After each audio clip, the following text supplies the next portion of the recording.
Bonsoir, bonsoir famille, bonjour. J'espère que vous allez bien. C'est Willy le futuriste. Voilà. Ici, on parle politique terre à terre et on essaie d'expliquer un peu à tout le monde comment ça se passe. Bon, je voulais d'abord commencer à m'adresser d'abord aux Ivoiriens même. D'abord. La Côte d'Ivoire est un pays panafricain. Je n'ai pas dit le président est panafricain, ou j'ai dit la Côte d'Ivoire est un pays panafricain. Vu sa diversité ethnique et l'origine un peu de tous les groupes ethniques de Côte d'Ivoire. Nous sommes pays d'hospitalité. C'est bien écrit dans notre hymne. Tout ce que la Côte d'Ivoire fait marche bien. La Côte d'Ivoire donne le ton en Afrique subsaharienne, en Afrique et même dans le monde entier. Tout ce que les Ivoiriens font, les autres peuples africains essaient de copier et faire la même chose. La Côte d'Ivoire, les Ivoiriens, aujourd'hui c'est difficile de voir un Ivoirien parler de Félix Houphouët-Boigny, c'est seulement dans le milieu politique. Quand on parle du panafricanisme, ça commence par Houphouët-Boigny d'abord. Donc quand tu es Ivoirien, je vois sur la toile des groupes d'Ivoiriens qui essaient de dire que la politique d'Houphouët-Boigny était une mauvaise politique. Mais cette mauvaise politique-là, selon vous, c'est ça qui a envoyé la Côte d'Ivoire devant ici, aujourd'hui. Un pays, là, on change les choses au fur et à mesure. On essaie de bonifier le pays. On envoie de nouvelles idées. Nos parents se sont battus pour abolir le travail forcé, pour les indépendances dans toute l'Afrique. Félix Houphouët-Boigny était à la tête de tout ça. Il n'est pas mort, donc d'autres ne le considèrent pas comme le panafricain. C'est le père du panafricanisme. Sinon, il fait partie des pères du panafricanisme. Apprenez à connaître l'histoire de Félix Houphouët-Boigny. Et lorsque sur la toile d'autres personnes parleront de votre pays, soyez fiers. C'est notre papa. C'est lui qui nous a ouvert les yeux. C'est lui qui a fait que la Côte d'Ivoire à ce niveau-là. Le monde change. On peut changer beaucoup de choses. Les combats se font par génération. Leur génération, là, Félix Houphouët-Boigny a fait beaucoup de choses pour beaucoup de pays. C'est le premier parti politique dans l'Afrique de l'Ouest et le deuxième parti politique dans l'Afrique. C'est très important. Le PDCI n'est pas seulement un parti politique, c'est une institution. C'est une école.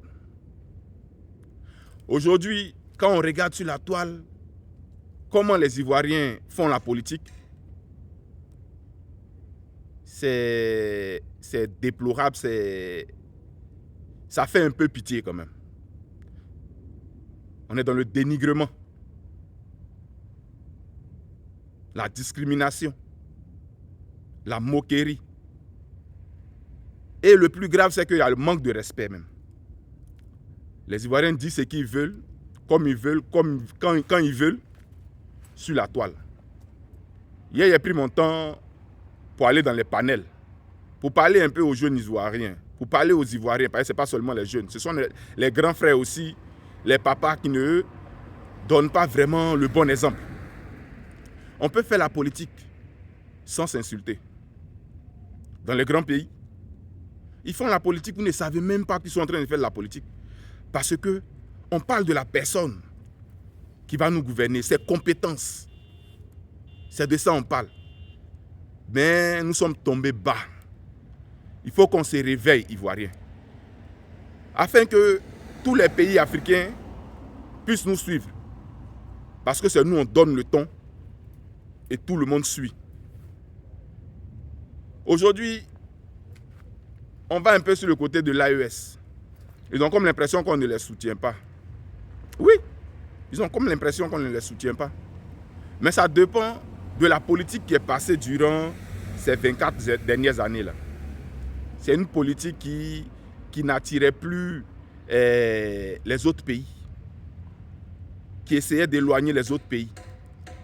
La Côte d'Ivoire a passé aussi par affoler, sinon une guerre civile. On a eu coup d'État. On est passé par tout ce que vous passez aujourd'hui là. Nous aussi, on a vécu ça. Aujourd'hui, il y a un politicien qui est venu en Côte d'Ivoire, sinon qui est là depuis, un Ivoirien, qu'on appelle Tidjane Thiam. Mais remarquez un peu ses prises de parole. C'est l'élégance, c'est la classe, c'est ça qu'on appelle la politique. La politique, là, c'est pas le grain pour dire, lui là, se lever, il va dire ça, il va faire des choses pour discriminer l'autre, il va faire des choses pour éliminer l'autre ou bien pour rendre l'autre petit. C'est pas ça la politique. C'est même pas ça la politique. Quand je dis la Côte d'Ivoire est une terre panafricaine, priez pour que la Côte d'Ivoire retrouve la paix totalement et que la Côte d'Ivoire ait un bon président. Vous allez voir qu'on va donner le ton dans toute l'Afrique. Parce qu'on doit passer à d'autres étapes. La technologie, j'insiste, chaque fois que je fais mes vidéos, j'insiste sur la technologie. Sans la technologie, nous ne sommes rien. Mais aujourd'hui, quand nous nous attroupons, quand nous nous regroupons, nous parlons politique, mais parlons de politique de personnes. C'est-à-dire, quand je marche aujourd'hui, si je croise un Burkinabé, il va dire hey, Laurent Gbagbo, c'est comment là-bas? Et ceci, c'est là, c'est comment là-bas? Et Ado, oh, moi je n'aime pas Ado. Tout le monde met la bouche dans notre politique. C'est parce que c'est la Côte d'Ivoire. Mais avant, personne ne pouvait le faire. La Côte d'Ivoire a toujours utilisé des voies diplomatiques pour parler aux autres pays. Nous jeunes, on a vu l'amour qu'on avait avec les Béninois qui vivaient en Côte d'Ivoire, les Burkinabés, les Maliens. Aujourd'hui, il y a vraiment des choses qui ne me rendent pas fier. Or, je suis un vrai Ivoirien, fier d'être Ivoirien et fier d'être Africain. Je voulais dire aux Ivoiriens que les hommes politiques qui sont là, ils vont passer, mais le pays va rester. Les hommes politiques là, ils ne viennent pas dans votre maison pour vous donner quoi que ce soit. Mais c'est la politique qu'ils mettront en place qui va vous donner ce que vous voulez. Le ton politique a changé en Côte d'Ivoire. Avec Tidjane Thiam. Oui, c'est la classe, c'est l'élégance. C'est de la politique. Aujourd'hui, il y a les réseaux sociaux. C'est encore plus facile de faire notre politique. Si quelqu'un nous menace, tout le monde voit. Mais pour qu'on puisse rentrer dans ces rangs-là, pour pouvoir rivaliser avec les grands pays du monde, parce que les gens pensent que c'est impossible, c'est de faire une belle politique, une belle diplomatie. Ce monsieur qu'on appelle Tidjane Thiam, vous qui ne le connaissez pas, il a fait tous les milieux, tous les continents. Il a travaillé sur tous les continents. C'est un diplomate de nature. Par sa façon de parler, il parle de paix, d'union. Ça, c'est l'idéologie même du PDCI-RDA. Ce n'est pas parce que le PDCI ne sait pas faire ce que les autres font. Mais quand tu vois un jeune PDCI, tu dois savoir que c'est un jeune PDCI. Parce que ce qui sort de sa bouche n'a rien à voir avec ce qui sort de la bouche de d'autres personnes qui veulent forcément qu'on se divise, qu'on se batte, on voit qui est le plus fort. Tous les Ivoiriens sont forts. Tous les partis politiques en Côte d'Ivoire ont une force. Mais le parti du président, Tidjane Thiam, a décidé de marcher dans la paix, d'aller dans les urnes pour gagner les élections. Parce que si on va aux élections et puis encore des troubles, ça ne va pas lui donner l'autorité de pouvoir mener ce qu'il doit mener, ce qu'il veut mener. Si vous voulez donner la légitimité au président de votre pays, c'est d'aller aux élections d'abord. Aller dans les urnes, voter tranquillement, sans contrainte. Parce que quand les troubles arrivent, déjà, la communauté internationale vient à l'intérieur. Ils passent des deals. Ils donnent des ultimatums. au président même qui est venu. Ça veut dire déjà quand il vient, il est lié. Ce qu'il peut faire là, il ne peut pas faire. Parce qu'il y a eu des troubles. Donc il n'a pas toute la force. S'il vous plaît, donnez la force à Tidjane Thiam. Oui, parce qu'il est venu avec une très grande force. Il connaît beaucoup de choses. Il connaît beaucoup de personnes. Il est instruit. Il a travaillé dans beaucoup de pays, beaucoup de continents. Il parle plusieurs langues. Il faut que la Côte d'Ivoire donne le ton. La Côte d'Ivoire n'a pas encore donné le ton. Voilà pourquoi ça n'a pas encore contaminé toute l'Afrique. Lorsque il aura passation de pouvoir en Côte d'Ivoire, parce qu'il n'a jamais eu passation de pouvoir comme ça direct. Félix Houphouët-Boigny est mort, Bédié est venu, Bédié, coup d'État, après Gbagbo est venu, Gbagbo aussi, il est parti, il n'y a jamais eu passation de pouvoir. Il faut que les Ivoiriens puissent comprendre que la Côte d'Ivoire, là, c'est pour nous. Et nous sommes en accord avec toute l'Afrique. Je voulais rassurer les gens de nos frères de l'AES. La paix qu'il faut dans toute l'Afrique de l'Ouest, dans toute l'Afrique, passera aussi par la Côte d'Ivoire. Si vous voyez que tout le monde met la bouche dans l'histoire de la Côte d'Ivoire, d'autres vont dénigrer la Côte d'Ivoire. La Côte d'Ivoire est un pays vendu, la Côte d'Ivoire est ceci, cela. Là. Oh, c'est faux, la Côte d'Ivoire n'a pas été un pays vendu. La Côte d'Ivoire est un pays qui a été bien construit, qui a été bien fait, comme les États-Unis. Les gens sont venus migrer et puis ils ont construit le pays. Et nous aussi, on doit continuer.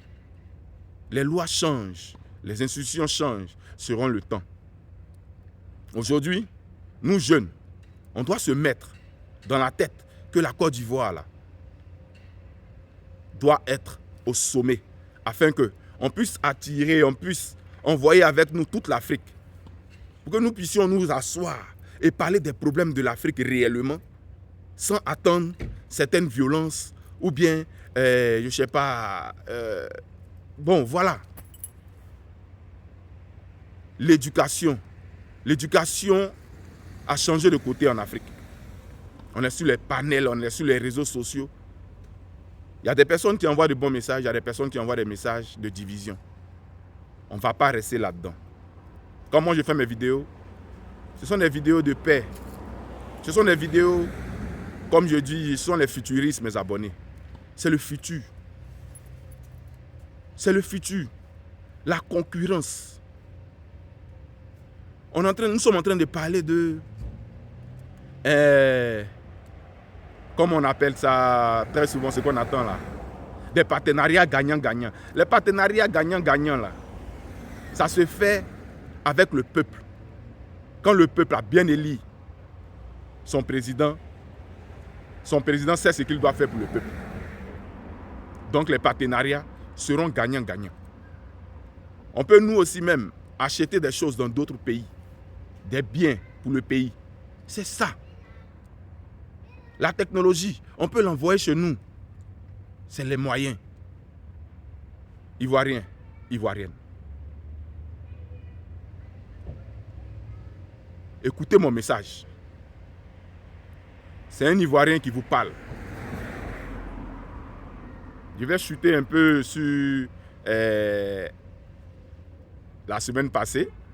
D'autres disaient le président Tidjane Thiam est allé au nord et il a dit aux gens du nord qu'il est musulman, qu'il est le premier président musulman du PDCI.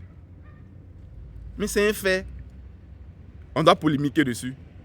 Quand moi je viens ici et puis je dis ici ivoirien, je dis souvent même là, je suis même peut-être le premier Bakoué sur YouTube, en train de faire des vidéos, peut-être à d'autres. Mais je suis fier. La religion là, il est musulman. S'il a croisé des musulmans, il dit je suis musulman. C'est comme quand tu croises ton frère chrétien, tu dis ah Dieu, moi aussi chrétien. Tu dis quelle église? Ah moi aussi c'est cette église. Mais c'est juste, c'était un message pour dire aux Ivoiriens qu'il y a des personnes qui pensent que être musulman, c'est une abomination. Ou bien c'est une discrimination. Ou bien il y a des présidents qui pensent que le Nord, il est musulman, donc personne ne peut aller là-bas et tout ça. Mais ce message était juste pour vous dire que il est avec vous. que, au-delà de la religion, c'est l'union. Parce qu'au PDCI, moi, je suis chrétien et mon président que je suis là, Tidjane Thiam, il est musulman. Mais ça ne m'empêche pas de travailler avec lui. Ça ne m'empêche en rien. Ce qui importe, c'est qu'il est ivoirien et son combat, c'est pour les Ivoiriens. Voilà pourquoi je le suis. C'est un combat qu'on doit mener ensemble. On doit faire changer les choses en Afrique. La personne idéale en ce moment-là, ce n'est pas un autre mandat que vous allez lui donner. Non. Ce n'est pas pour dire non, c'est après que vous allez lui donner. Non, c'est maintenant. Où tout est chaud là. Quand il vient, il a la force pour parler à tous les autres pays du monde. Pour leur dire que la Côte d'Ivoire est un pays fort et que je suis là.